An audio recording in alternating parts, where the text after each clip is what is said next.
você propõe uma atividade, metade da turma nem levanta os olhos para olhar. Tenta envolver seus alunos, mas parece que está falando sozinho. Isso está acontecendo com você, professora, eu quero te mostrar. Talvez o problema não esteja na falta de interesse, e eu vou te mostrar nesse vídeo tudo sobre a falta de interesse dos alunos. Olá, professores, sejam muito bem-vindos de volta ao meu canal. Eu sou a professora Débora Marques e hoje quero compartilhar com você essa questão do engajamento da turma. Por que eles não participam? Será que é só comigo? O que está acontecendo? Eles não se interessam, não querem nada com nada? Vamos bater um papo sobre a participação e o engajamento dos alunos. Se você não é inscrito no canal, já se inscreva, deixa seu like. E assim, o YouTube entrega esse vídeo para mais professores e você vai estar ajudando o meu trabalho. Eu dividi então esse conteúdo em 3 partes. Primeiro, quais são os erros, que o professor comete nesse quesito? Segundo, por que os alunos não engajam? Quais são os motivos? E o terceiro ponto desse vídeo vai ser o que fazer então na prática para que eles engajem. Vamos lá conversar sobre isso. Eles não querem nada com nada. Essa geração é terrível. Essa geração é desinteressada. São falas e expressões que nós ouvimos com muita frequência na sala dos professores, nos corredores pedagógicos, nos grupos VIPs, nos grupos pedagógicos da vida, falando sobre os alunos, que as salas estão difíceis, que os alunos não querem engajar, é a geração mesmo, então não adianta eu tentar ficar inventando moda, tentar atingir, porque não vai dar certo. E vamos ser francos, realmente a participação dos alunos não é algo natural, não é algo que eles acordam e falam assim, hoje eu vou engajar muito, eu vou participar 100% daquela aula de matemática, uhul!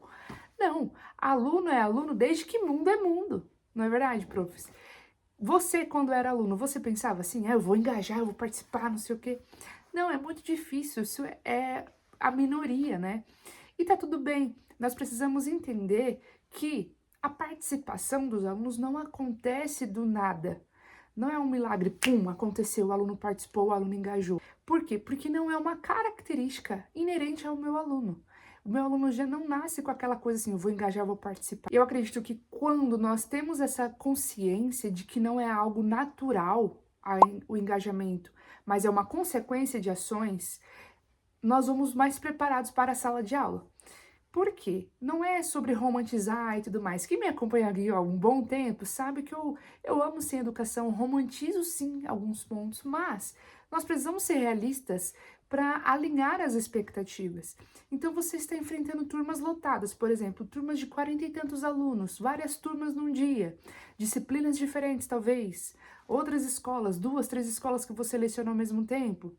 Essa é a realidade do Brasil, hein? Tópico, você criar expectativas irreais sobre seu aluno, sobre sua turma.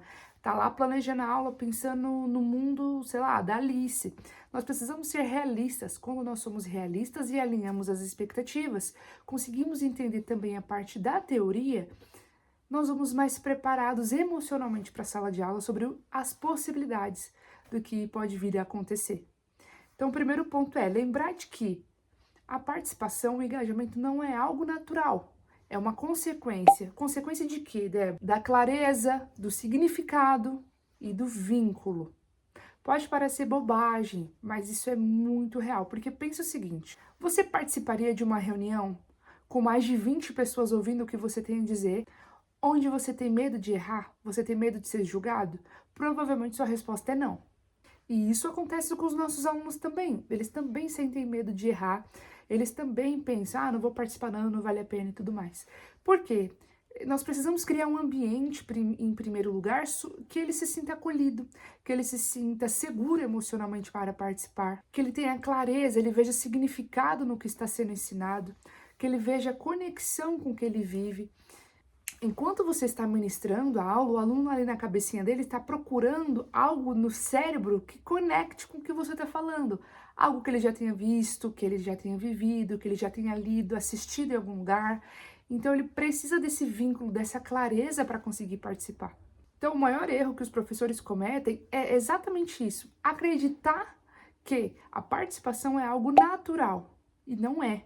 Os alunos não acordam 6 horas da manhã para ter 6, 7 ou mais aulas super empolgados para participar, para engajar. É só você lembrar como você era como era aluno, Claro, as coisas mudaram muito, mas aluno é aluno em todo lugar do mundo, desde que mundo é mundo.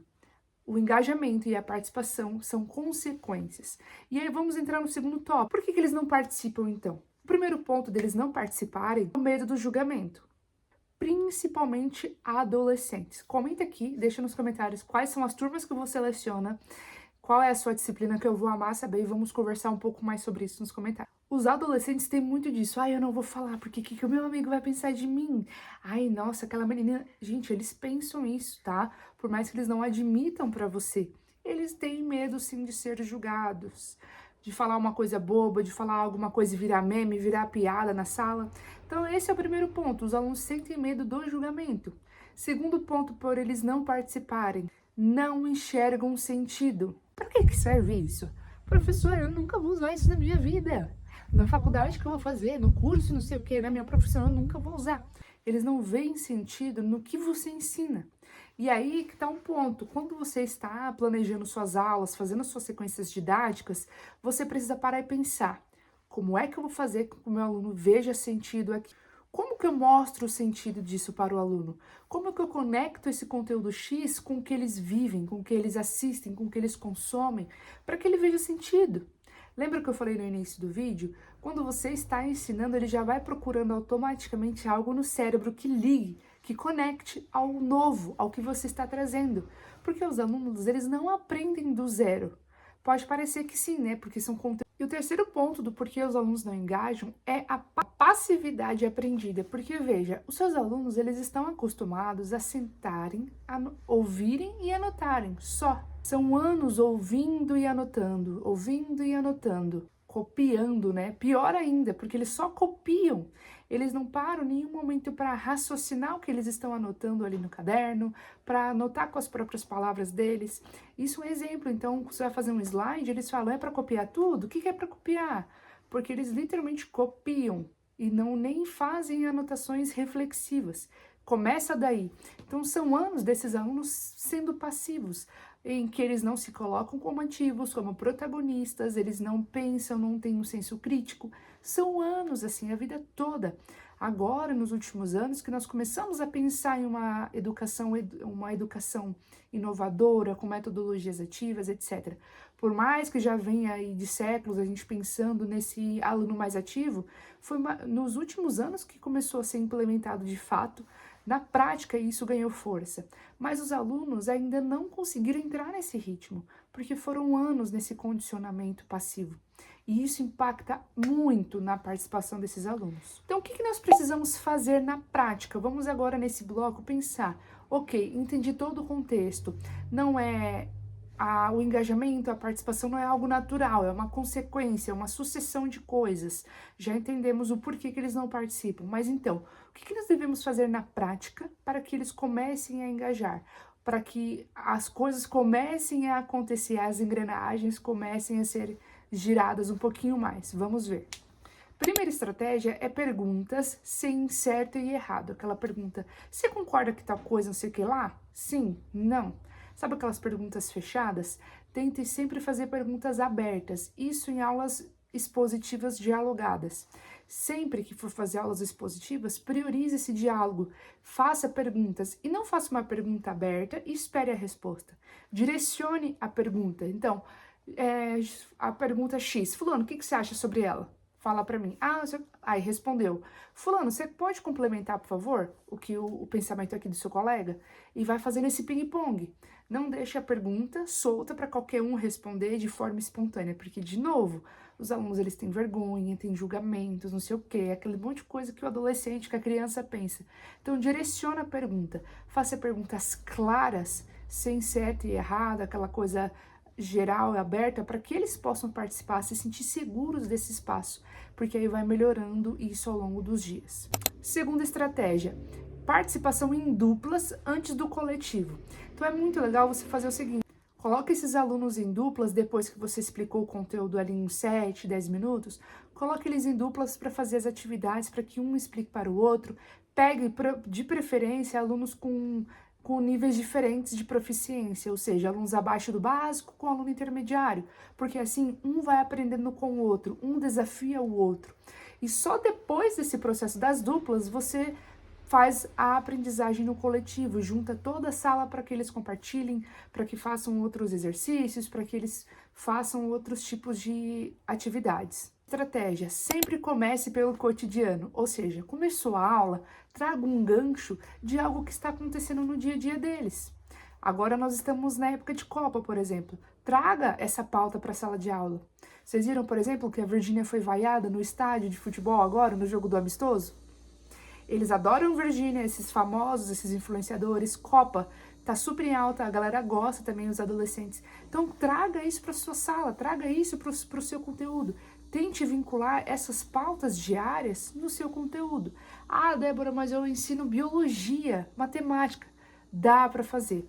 Pensando com intencionalidade, utilizando inteligências artificiais a seu favor para pensar nesses ganchos, você vai conseguir sim. Eu não tenho. O último, mas não menos importante, é extremamente relevante você validar as contribuições.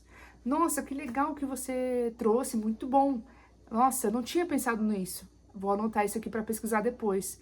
Ah, legal, vou assistir essa série que você recomendou depois. Nossa, olha para você ver como que você evoluiu de ontem para hoje, de semana passada para hoje. Você tá falando mais, tá participando mais. Olha esse exercício, como você desenvolveu, tá bem melhor do que os outros.